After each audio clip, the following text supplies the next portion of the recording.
배우 김용림의 남편이자 남성진의 아버지인 배우 남일루가 노환으로 별세했다는 비보가 전해졌습니다. 2023년 남일루는 촬영장에 가던 중 넘어져 응급실로 후송돼 3달간 병원에 입원하기도 했는데요.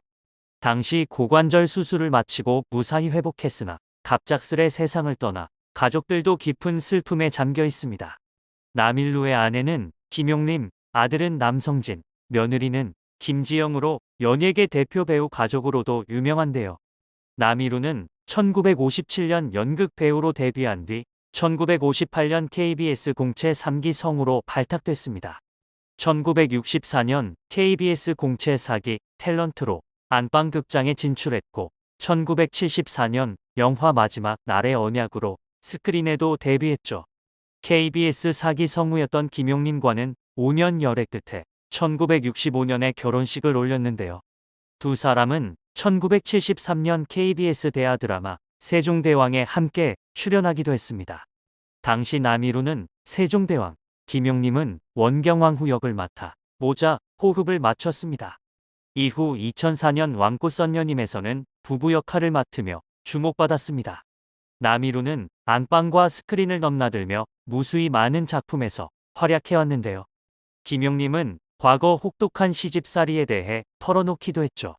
남일루가 종갓집 장손이자 외아들로 태어났기 때문에 김용림의 시집살이가 결코 만만치가 않았습니다. 사실 김용림은 드라마에서 못된 시어머니로 많이 나오기 때문에 성격이 못될 것이다라는 이미지가 있습니다.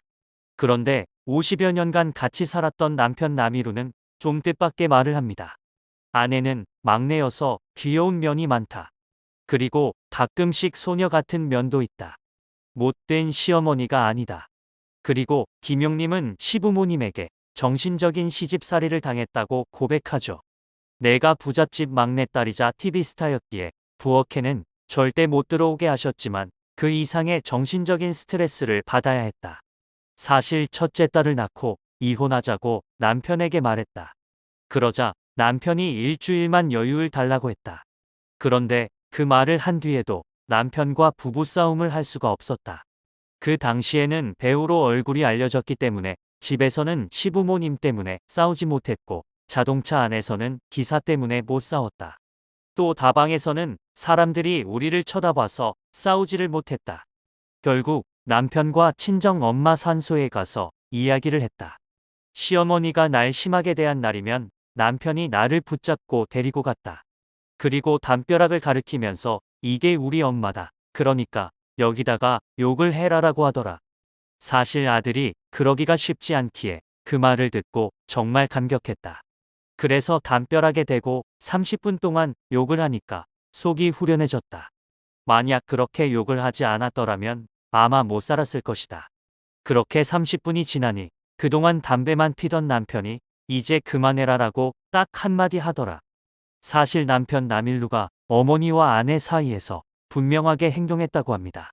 시어머니와 나에 대하여 공정하게 판단해 줬다. 그러니까 시어머니께서 자빠지시는 거다. 한 번은 식도를 놓고 죽자고도 하셨다. 당신에게는 아들이 최고였는데 아들이 그렇게 행동을 했으니까. 시어머니는 착한 아들이 나를 만나서 저렇게 됐다는 원망을 나에게 하시더라. 딸 양육권까지 고민할 정도로 이혼 생각이 확고했다. 하지만 남편이 달라한 그 일주일이 현재까지 이어졌다. 아마 남편이 없었다면 진작에 이혼했을 것이다. 사실 남편이 어떻게 하느냐에 따라 살고 못 살고가 결정된다. 시댁이 아무리 나에게 못되게 굴어도 제3자다. 내가 시집살이를 견딜 수 있었던 것은 오직 남편 덕분이었다. 식칼을 들고 목숨을 끊자고 할 정도였던 것을 보면 김용림의 시집살이가 얼마나 심했는지 짐작이 되죠. 김용림은 한 방송에서 어머니라는 단어만 들어도 가슴이 뛰고 눈물이 난다라며 친정어머니가 아들만 위하는 자신의 시어머니로 인해 많이 아파했던 일화를 들려주었습니다. 딸은 출가회인 아니냐. 저는 더군다나 외아들한테 시집을 갔다. 저희 어머니는 딸 집을 절대 안 가시는 분인데 어쩌다가 저희 집을 오셨다고 하더라. 당시 김용림과 남편 남일루는 둘 다 일을 나가고 집에 없었던 상황이었습니다. 저녁 때가 되니까 시어머니가 밥을 푸셨나 보더라. 아들 밥을 녹주발에 담아서 아랫목에 갖다 묻으시는 걸 보고 저희 어머니가 제 밥도 푸시는지 지켜보는데 푸질 않으셨다더라.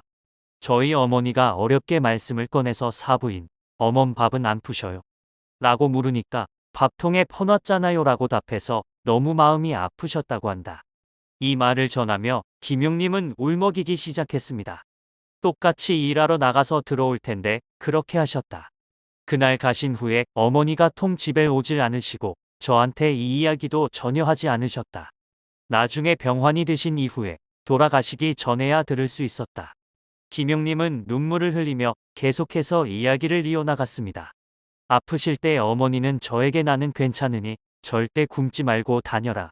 계란이라도 삶아서 가지고 다녀라고 하셨다. 그런 이야기를 하신 며칠 후에 돌아가셨다. 딸이 결혼했는데 딸네 집에 와서 단 하루도 어머니가 편안하게 주무시질 못했다는 게 그렇게 가슴 아프다. 기적이 있어서 잠깐이라도 살아오실 수 있다면 저희 집에서 하룻밤만이라도 편히 주무실 수 있게 해드렸으면 좋겠지만 이뤄질 수 없는 소원일 뿐이다. 그런데 세월이 흘러 김용님도 며느리를 보게 됩니다. 김용님은 시어머니로서는 어떻게 행동을 할까요? 이에 며느리 김지영은 시어머니는 항상 잘 챙겨주신다라고 늘 이야기합니다. 내가 촬영 분량이 많아서 잠도 거의 못 자고 밥도 잘 먹지 못하는 것을 아시니까 촬영장에 오실 때마다 음식과 약을 싸다 주신다. 그리고 김용님도 며느리를 항상 칭찬하며 걱정도 합니다. 지영이는 장점이 많다. 똑똑하고 예의 바르고. 그런데 걘 내 며느리라서가 아니라 너무나 완벽한 게 장점이자 단점이기도 하다. 아내와 아이들의 어머니 그리고 배우로까지 너무 욕심이 많다. 사람이 모든 것을 다 잘할 수는 없다. 너무 잘하려고 해도 자기만 피곤하게 된다. 물론 약간의 잡음이 없지는 않죠. 바로 며느리 김지영의 실수가 종종 있었는데요. 난 술에 취하면 사람을 무는 버릇이 있다. 신혼 시절에 식구들끼리 술을 마셨는데 시어머니께서 안 주무시고 기다리고 계시더라. 그때 내가 사랑한다며 팔을 물었다고 하셨다. 사실 난 그게 기억나지 않는다. 다음 날 일어나 보니 시어머니 팔에 상처가 있어서 내가 어디 부딪히셨어요? 라고 물으니까 내가 물었다고 하시더라. 시어머니와 함께 촬영을 하게 되면 술을 잘 못 마시게 돼서 아쉽다. 시어머니께서는 여배우에게 술은 절대 금물이라는 철학을 갖고 계신다. 당신 역시도 예전에 술을 끊으셨다. 항상 어머니께서는 술은 여배우에게 백해무익한 것이다. 술 때문에 목소리가 변하고 얼굴에 주름이 생기는 것은 물론 피부 탄력도 떨어지게 된다라고 하시면서 술은 절대 자제하게 만드신다. 그런데 김용님은 며느리와 왜 이렇게 사이가 좋은 걸까요? 난 며느리 김지영에게 이 일을 안 시킨다.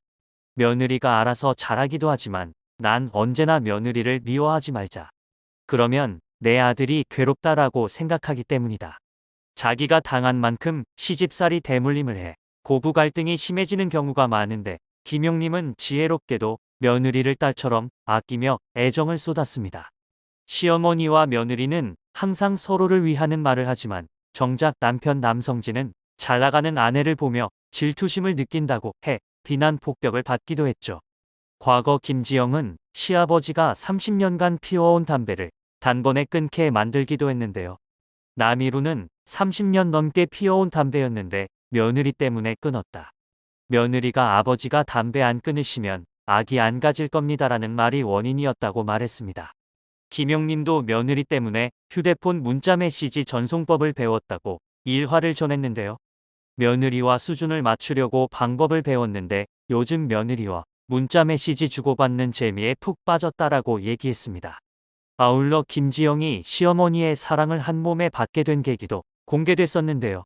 김용님이 몸이 아픈 데다 우울증까지 겹쳐 집에 홀로 있을 때 김지영이 깜짝 이벤트를 벌였던 것입니다.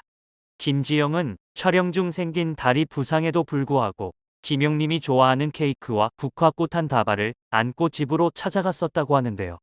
당시 생각지도 못한 며느리의 방문에 김용님은 감격의 눈물을 흘렸다고 하죠.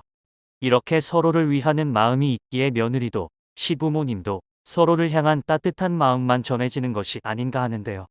그러나 준비가 되었든 되지 않았든 이별은 언제나 힘들고 마음이 아픕니다. 부디 그곳에서 편히 쉬시길 바라겠습니다. 삼가 고인의 명복을 빕니다.